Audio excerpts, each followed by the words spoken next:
Number 2, আজকের video 2 নম্বরে রয়েছে জিসান ভাই ওয়াইটি। মূলত জিসান ভাই ওয়াইটির কাছে বেশ কিছু ফ্রি ফায়ারের ওয়ার্ল্ড রেকর্ড রয়েছে। মূলত জিসান ভাই ওয়াইটির যে মেন ফ্রি ফায়ার অ্যাকাউন্ট রয়েছে, ওই অ্যাকাউন্টের মধ্যে সে এমন একটি ওয়ার্ল্ড রেকর্ড করেছে যেটা কিনা অন্যান্য ইউটিউবার বা সাধারণ কোনো প্লেয়ারের পক্ষে ভাঙা অসম্ভব। কেননা সে তার মেন অ্যাকাউন্টের মধ্যে 1,36,43,650টি গোল্ড কয়েন করে রেকর্ড তৈরি করেছে। বর্তমানে এটা তো আর গোল্ড কয়েন নেই, এটা এখন এফএফ কয়েন হয়ে গেছে। বাট তারপরেও এই এফএফ কয়েন সর্বোচ্চ তার কাছেই রয়েছে। এরপর আমরা তার আরো একটি ওয়ার্ল্ড রেকর্ড দিকে যদি খেয়াল করে দেখি, তাহলেই তোমরা দেখতে পাচ্ছ তার আইডির মধ্যে মান্থলি নেওয়া হয়েছে 24,855 দিনের জন্য। 24,855 কে যদি আমরা 30 দিয়ে ভাগ করি, তাহলে দেখতে পাবো সে তার আইডির মধ্যে 828টা মান্থলি মেরেছে। এবং উইকলির দিকে খেয়াল করলে দেখতে পাবে সে তার আইডির মধ্যে 2764 দিনের জন্য উইকলি অ্যাক্টিভ করে রেখেছে। এবং এটাকে 7 দিন দিয়ে ভাগ করলে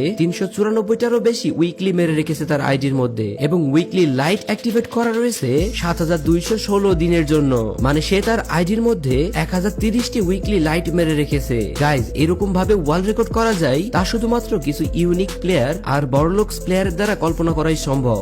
নাম্বার 1, আজকের ভিডিওর 1 নম্বরে তোমরা দেখতে চলেছো প্রান্ত দাদার তৈরি করা একটি ওয়ার্ল্ড রেকর্ড। বাংলাদেশি খুব জনপ্রিয় একজন ইউটিউবার হচ্ছে বাংলাদেশ টপ 1, আর তারই 100 লেভেলের রিজনে টপ 1 এ থাকা আইডি দিয়ে প্রান্ত দাদা রিজন টপ 1 এ থাকা অবস্থায় বিআর র্যাঙ্ক ম্যাচের ভিতরে গিয়ে 38 কিল করে একটি ওয়ার্ল্ড রেকর্ড করেছে।